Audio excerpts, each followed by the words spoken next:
Final conclusion of this is that we will defeat this supplementary budget right now, or you take time out and do the right thing. This was Deputy Minority Leader Jakoyo was warning to the Budget Committee Chairman Mutava Musimi few minutes after he tabled on the floor of the House the amended 20.3 billion shillings supplementary budget. And the bone of contention, a balance of 5.4 billion shillings meant for the CDF kitty for the financial year ending 2012-2013 had not been factored in. It's an attempt by the Senate and some people in executive to kill CDF. We would be the last people to want to see CDF killed. This money, because of the period remaining in this current financial year, that the next financial year he will put the 5.2 or so billion.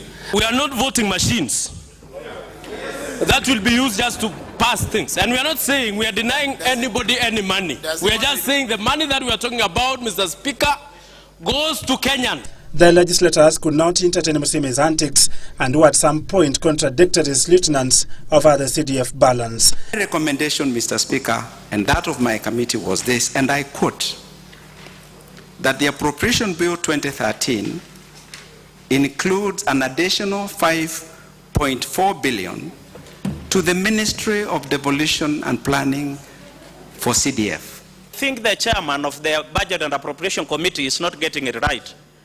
Is that the amount not yet disbursed is 11.7 billion, but that the amount that is in this supplementary budget is 6.3 billion. That leaves you with an allocation of 5.4 billion, which is the one the chair of the committee is asking to be delayed. And after much heated debate, South Mugirango legislator Manson Nyamweya moved a motion seeking adjournment of the debate until the government comes clear over the matter, a motion that was seconded by his Ugunja counterpart, James Opio. The law does not give us an opportunity to follow what the budget chairman has said and also what the CDF chairman has said. This money, nearly all of it, has already been allocated to specific projects, some of which are already nearing completion on the basis of the contracts have been signed. This financial year, which ends in 10 days, we have not been given in that kitty. 2.5% has not been given. Eventually, debate of the motion was adjourned for a second time in a row, forcing the Budget Committee to go back to the drawing board. The debate of the supplementary budget was last week postponed after Suba legislator John Buddy argued it will be wrong to debate its contents before the input of the Budget Committee. Meanwhile, the Senate is considering a motion to have the government set up a graduate enterprise fund in a bid to have unemployed graduate success credit facilities. The motion by nominated Senator Catherine Mukiite, however, met its fair share of resistance, with Majority Leader Kithure Kindiki cautioning against the proposed law, citing it was likely to breed animosity and segregate a section of the country's populace.